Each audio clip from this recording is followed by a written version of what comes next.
Kay mga igala, mayong adlaw, ininusab si Pastor Mark sa Sidon, kauban ako karon si Brother John Harata, Brad, kaya mayong adlaw, Brad. Salamat sa Ginoo nung tagaan gyapon mi sa mga kahigayunan sa Ginoo nga makapaambit nimo sa mga Biblianon nga kamatuoran diri sa pulong sa Dios sa Biblia. O higala itong paghisgutan kining sa Buhat Kapitulo 26, versikulo 18, gapo kining pagabasahon. Kining panghitabo mga higala sa diya nga si Apostol Pablo gidako, niatubang siya ni Haring Agripa o iyang gisaysay ang nahitabo niya dito sa pagpakita ni Ginoong Hesus niya dito sa Damascus, no? Dako nga kahayag ang misanag ni Apostol Pablo dito o niingon siya sa tingog, kinsa ka man Ginoo. O niingon ang tingog dito, niingon si Jesus Christ, ako mao si Hesus nga imong ginalutos. No, so diri mga higala atong mabasa kining sa Buhat Kapitulo 26 versikulo 18 nga si Apostol Pablo ipadala ni sa Ginoo ngadto sa mga Hentil, no? Sa bersikulo 17 nag-ingon nga magapalingkawas kanimo gikan sa katawhan o gikan sa mga Hentil ngadto sa kang kinsa karon ako nagpadala kanimo sa pag-abli sa ilang mga mata o pagliso kanila gikan sa kangit-ngit ngadto sa kahayag o gikan sa gahom ni Satanas ngadto sa Dios, aron nga sila makadawat sa kapasayloan sa mga sala o panulundon uban kanila nga gibalaan pinaagi sa pagtuo nga ania kanako. So gisaysay ni Apostol Pablo mga higala ang gisulti ni Ginoong Hesus ngadto kaniya sa diha nga gisugo siya sa Ginoo sa pagmantala sa mayong balita ngadto sa mga Hentil. Kay si Apostol Pablo gisugo sa Ginoo nga pag mantala sa mayong balita ngadto sa mga Hentil, no? Kay niingon diri pag-abli silang mga mata. Kay ngano man day mga higala, timan-an nato nga kita gibutaan sa yawa sa kamatuoran, no? Munang Brother John sa gunsang relihiyon atong dawaton, bisag unsang pagtulunan atong dawaton, bisag unsang mga panghitabo nga aning kalibutan na dahil tag-ingon nga iya na sa Ginoo. Maskin sukuhay diri sa Biblia dahil na tag-ingon sa Ginoo na kay ngano man mga higala gibutaan ta sa yawa, no? Munang diri sa ikaduhang Korinto kapitulo 4 versikulo 4 nga ingon ang Biblia diha sa kang kinsa ang Dios ni ini nga kalibutan nga maong yawa mibuta sa mga hunahuna kanila nga wala nagtuo. Base ng kahayag sa mahimayaon nga mayong balita ni Kristo, kinsa maong panagway sa Dios musidlak ngadto kanila. Muna nga higala nga ningon si Jesus Christ pag-abli sa ilang mga mata, no? Because once mahibalo ka sa kamatuoran mga higala, mahimo kang gawas nun gikan sa relihiyon, gawas nun gikan sa tradisyon, no? Dili na nimo kahadlukan ang kamatayon, dili na nimo kahadlukan nga di ka masayod asa kapadong, no? Because once makahibaw ka sa kamatuoran magala, makaingon ka nga sa unsay may tabo langit nako, no? Muna ningon ang Biblia, muna ningon si Jesus Christ, ablihan ang ilang mga mata o pagliso kanila gikan sa kangit-ngit ngadto sa kahayag. Kay si Jesus Christ ningon, ako mao ang kahayag sa kalibutan, no? Muna nga Brother John, importante karon Brother John nga ang mga tao mahibaw sa kamatuoran ba, no? Kay importante ba nga dili ta maulipon og way siguro nga relihiyon, no? Pero ting paita dugay na kay kaniya nagpaulipon anang relihiyon nga way siguro. Higala atong kasiguruan naa sa pulong sa Dios. Ang atong kasiguruan naa ni Jesus Christ. Brother John, unsay may ka-share karon ba? Amen. Salamat po Sir Mark.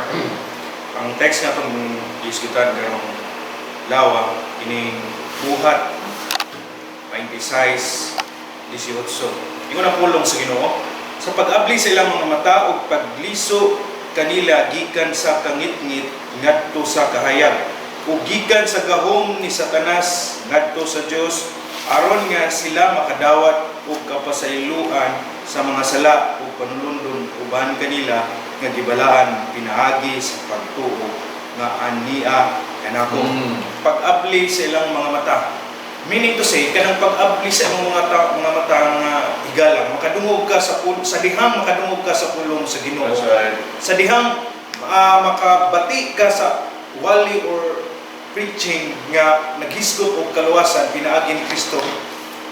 Ana nga time maablihan ang imong hunahuna.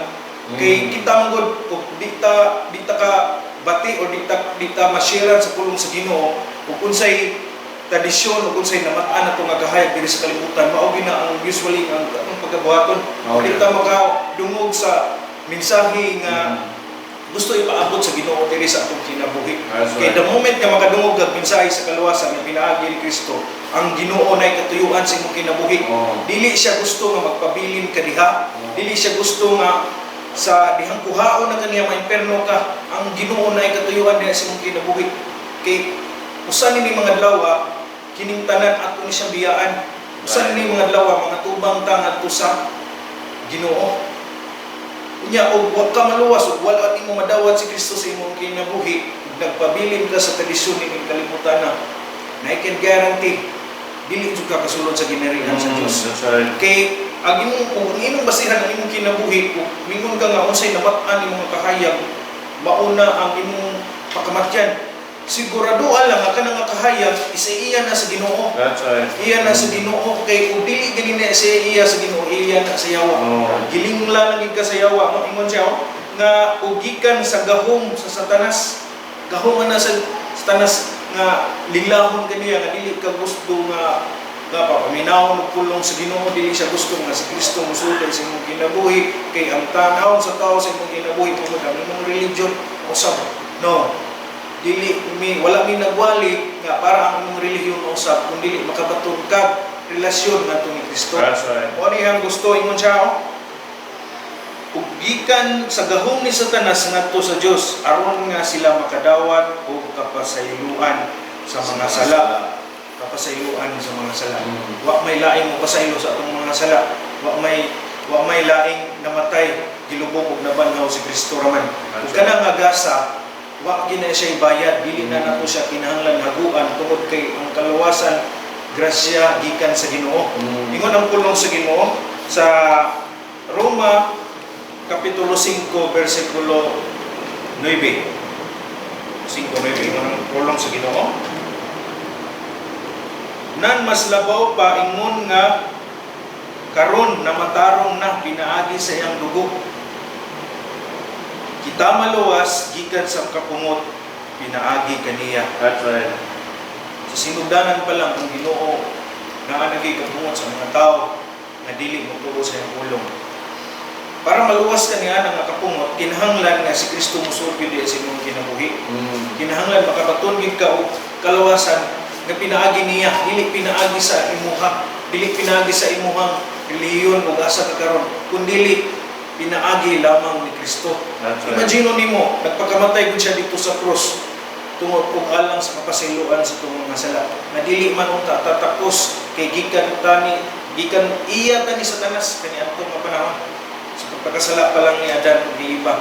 So ang iyang gibuhat para ang kaluwasan gid nga siguro nga makabalik kita diha niya, iya mismo ginabuhi. Ingon siya sa Roma 5:8 nga but God commended His love towards us, and that while we were yet sinners, He died for us. That's right. Gusto mo gud siya nga dili ka maimperno. Gusto mo gud siya nga makabaton kag kinabuhi, luyo ni imong kinabuhi na pinaagi lamang niya. Tungod kay ang pagtulunan diri sa kalibutan, butaan kita sa pagtulunan sa kalibutan. Nga gusto ni Satanas nga mamatay ka diha ra jud ka. So dili na ang plano sa Ginoo sa kinabuhi. That's why ikaw kung naminaw ka karon, tagaig dako kung pagtagad, tagaig dako importansya nga kanang kung saan nimo nga makabaton kanini kinabuhi nga walay dayon, ining kinabuhi nga dayon. Walay lain kun dili naa lamang ni Kristo Jesus. Yung ang Roma, abdihan nato ang Roma 3:24. Ingon ang pulong sa Ginoo. Ingon nga gimatarong nga walay bayad pinaagi sa iyang grasya pinaagi sa katubsanan nga anaa ni Kristo Jesus. Pailain gyud ng mga higala nga kaluwas atong halang si Kristo lang. Dili natong tagaag atong pagtagad ang pagtulunan diri sa kalibutan kay kung mo sunod kaniya nga pagtulunan wa jud kay paingnan. Kung dili kung ang imong pagtuluan gani wala magbase sa Biblia, wala magbase nga ang kaluwasan diha lamang ni Kristo. I tell you nga luoy kay ka. Luoy kay ka kay nga naman nagsunod ka sa kahayag nga imong gimat-an pero ang ending diay niya na dili na siya kahayag. Ang kahayag na alaman ni Kristo ingon sa sempulong na siya maundalan ng matuuran ug ang kinabuhi walay ni bisan kinsa nga makato sa amahan pan pinaagi lamang niya. Kinsa man na pinaagi lamang ni Kristo. Muna dawata siya diya sa imong kasing-kasing. Tuhuki siya nga imong manluluwas usan ni manlawa dalhon kaniya sa dapit na dito sa langit. Amen. Salamat. Tinuod, Brother John, no, nga higala wala may laing interesado nga maimperno ka, ang yawa man. No? Muna nga, linlahon ka, mo bitaw na mga higala nga, dili relihiyon ang makaluwas. Yes. Kaya daghan kay relihiyon karon mga higala, nga way sigurong malangit sila, naninguha pa, no? Naningkamot pa, ang uban moingon nga naara man na ang kaluwasan, ang ato ana nga kanang atong paninguhaon nga makabaton ta sa pagkamatarong sa Ginoo, no, atong paninguhaon nga maabot nato ang standard sa Dios sigala di gyud ka maluwasan na kay di gyud ka kaabot sa standard sa Ginoo. Munang daghang mga tawo naningkamot way siguro, di ba ba? No, naningkamot gyud nya membro og relihiyon nya iyang gipon sudlan nga relihiyon way siguro tiga higala numero 1 gusto nga dili ka makapaniguro ang yawa, dili man niya maguba ang Biblia kay ang pulong sa Dios human naman siguro man so sa gibuhat sa yawa naghimo sa siyang iyang relihiyon. Muna nga daghang relihiyon karon nga nagbasa pod og Bible, nagwali pod sa maayong balita, pero muna giingon ni Apostol Pablo, lain nga maayong balita. Maayong balita nga si Ginoong Hesus namatay, gilubong ug nabanhaw, nga pinaagi sa pagtuo ni Jesus Christ ikaw malangit. Ngano namatay man ang atong Ginoo dito sa krus para bayran niya ang atong sala aron natay dalan pa dong sa langit niya. Ngano man di naman unta makasiguro. Sa gingon pa ni Brother John ganina nga before sa mong taping, kanang kuwang pa ditong gihimo sa atong Ginoo kay ato pamangpunan og pagkamatarong, ato pamangbuhatan, kuwang dito yang kamatayon dito sa krus. Higala, hingpit na to ang iyahang kabayaran, yang gibayad sa atong mga sala. Munang diri sa Brother John sa Hebrehanon kapitulo 10 bersikulo 14, klaro kayo ang Biblia, no? Nga hingpit na. 10:14, kay pinaagi sa usa ka halad siya nakahingpit sa kahanturan kanila nga mga gibalaan. Amen. Gihingpit. No? Nanganong maningkamot pamantang, anong maninguha pamantang, anong ato pamangpunan o pagkamatarong ang gihimo sa Ginoong kuwang niya ito. Higala kumpleto na itong gibuhat sa Diyos. Munang niingon siya, pinaagi sa pagtuo dito niya. So ang imong pagtuo mga higala nakahingpit nimo nga makasiguro kag langit. Yes. Kaya ang atong gituuan, dili man religion. Dili man ta nagtuo buhing buhat, di man ta nagtuo og simbahan. Ang atong gituuhan si Jesus Christ nga nagbayad sa atong sala. No? So, unsa may mahitabo, maluwas ta. Mo bitaw gitawag sa manluluwas aron ta luwason. Unsa may paagi nga maluwas ta? Pagtuo. That's right. Sa buhat 16:31, tumuo ka ni Ginoong Hesus, maluwas ka, ikaw ang imong panimalay. Klaro kayo mensahe ni Apostol Pablo.